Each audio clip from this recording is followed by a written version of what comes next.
Clip number 1627۔ اس clip میں آپ سورہ مجادلہ کا تعارف، آیت نمبر 1 کی تلاوت، ترجمہ اور تفسیر قرآن صراط الجنان سماعت فرمائیں گے۔ سورہ مجادلہ کا تعارف۔ مقام نزول: سورہ مجادلہ مدینہ منورہ میں نازل ہوئی ہے۔ رکوع اور آیات کی تعداد: اس سورت میں 3 رکوع اور 22 آیتیں ہیں۔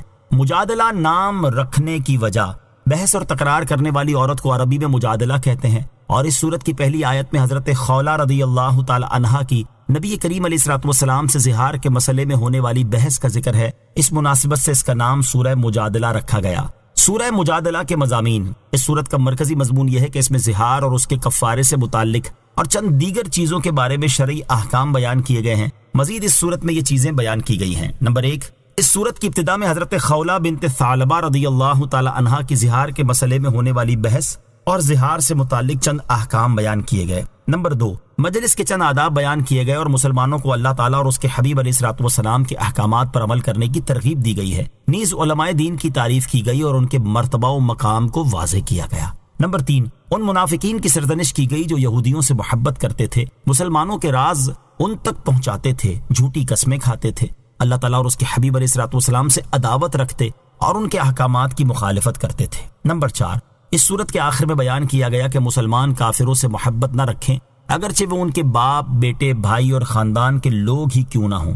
سورہ حدید کے ساتھ مناسبت: سورہ مجادلہ کی اپنے سے ماقبل سورت حدید کے ساتھ مناسبت یہ ہے کہ سورہ حدید میں اللہ تعالیٰ کی عظیم اور جلیل صفات ذکر کی گئیں کہ وہ ظاہر ہے، باطن ہے، اور اس کا علم ایسا محیط ہے کہ زمین کے اندر موجود اور اس سے نکلنے والی ہر چیز کو جانتا ہے، اور اسے بھی جانتا ہے جو کچھ آسمان سے اترتا ہے اور جو آسمان میں چڑھتا ہے، اور اس کی مخلوق جہاں کہیں ہو وہ اس کے ساتھ ہے۔ اور سورہ مجادلہ کی ابتدا میں اللہ تعالیٰ کہ ان اوصاف پر دلالت کرنے والا واقعہ بیان کیا گیا کہ اللہ تعالیٰ نے اپنی بارگاہ میں مناجات کرنے والی عورت کی بات کو سن لیا۔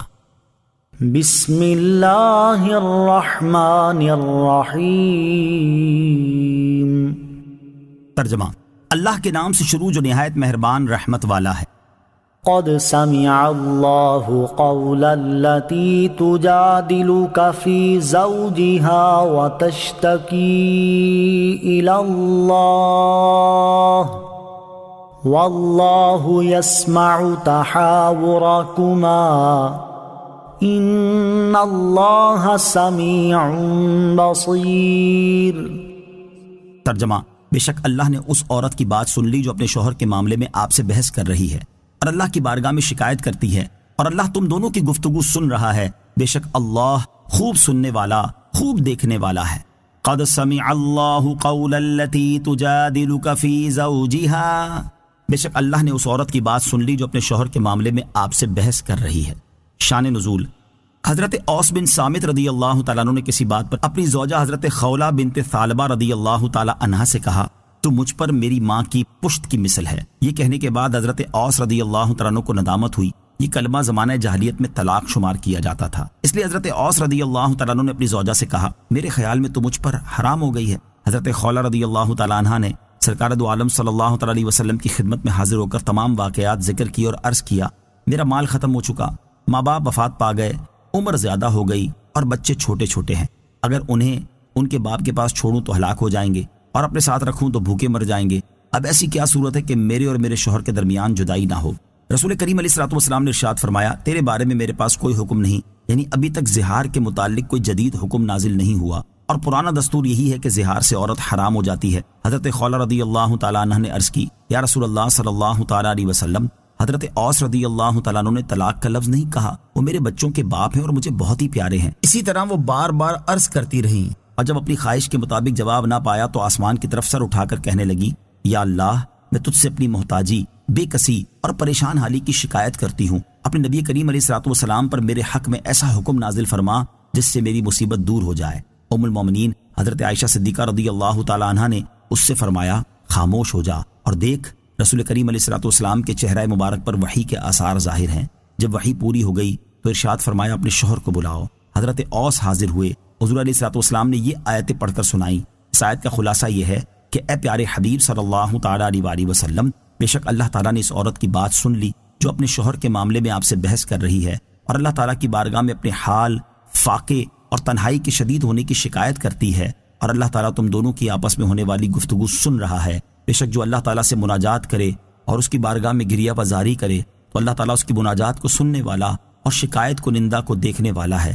نوٹ: خیال رہے کہ حضرت خولہ بنت ثعلبہ رضی اللہ تعالی عنہا کا سرکار دو عالم علیہ الصلوۃ والسلام سے بحث و تکرار کرنا مخالفت یا مقابلہ کی وجہ سے نہیں تھا، بلکہ کرم طلب کرنے کے لیے تھا، اور اس سے اپنے دکھ درد کا اظہار مقصود تھا۔ اور حضور اکرم علیہ الصلوۃ والسلام کی امت چونکہ آپ کی باندی غلام ہے، اس لیے کرم طلب کرنے کے لیے آپ سے عرض و معروض کر سکتے ہیں۔ نیز یاد رہے کہ اللہ تعالیٰ کی بارگاہ میں ہر شکایت کرنی بری نہیں، بلکہ بے صبری والی شکایت کرنا برا ہے۔ حضرت خولہ بنت ثعلبہ رضی اللہ تعالی عنہا کا احترام۔ حضرت خولہ بنت ثعلبہ رضی اللہ تعالی عنہا کو حاصل ہونے والی اس خصوصیت کی وجہ سے صحابہ کرام علیہ رضوان آپ کا بہت احترام کیا کرتے تھے۔ چنانچہ حضرت عمر فاروق رضی اللہ تعالیٰ عنہ اپنے دور خلافت میں ایک بار حضرت خولہ بنت ثعلبہ رضی اللہ تعالی عنہا کے پاس سے گزرے۔ اس وقت آپ رضی اللہ تعالی عنہ دراز گوش پر سوار تھے اور لوگوں کا ایک ہجوم ساتھ تھا۔ حضرت خولہ بنت ثعلبہ رضی اللہ تعالی عنہا نے ان کو روک لیا اور نصیحت کرتے ہوئے کہا، اے عمر، وہ دن تجھے یاد ہے جب تمہیں عمیر کہا جاتا تھا، پھر عمر کہا جانے لگا، اور اب تمہیں لوگ امیر المومنین کہنے لگے ہیں؟ تو اے عمر رضی اللہ تعالیٰ عنہ، اللہ تعالیٰ سے ڈرتے رہا کرو۔ جو شخص موت پر یقین رکھتا ہے اسے اندیشہ رہتا ہے کہ کوئی ضروری چیز رہ نہ جائے، اور جسے حساب کا یقین ہوتا ہے وہ عذاب سے ڈرتا ہے۔ حضرت عمر فاروق رضی اللہ تعالیٰ عنہ کھڑے ہو کر ان کی نصیحت سنتے رہے، اور جب کافی وقت گزر گیا تو لوگوں نے عرض کی، اے امیر المومنین، اس بڑھیا کے لیے آپ اتنی دیر کھڑے رہیں گے؟ آپ رضی اللہ تعالیٰ عنہ نے فرمایا، خدا کی قسم، اگر یہ مجھے صبح سے شام تک روک کر رکھے تو میں کھڑا رہوں گا اور صرف نماز کے وقت میں رخصت لوں گا۔ کیا تم جانتے نہیں کہ یہ بوڑھی خاتون کون ہے؟ یہ حضرت خولہ بنت ثعلبہ رضی اللہ تعالی عنہا ہے، جس کی فریاد کو اللہ تعالیٰ نے 7 آسمانوں کے اوپر سنا۔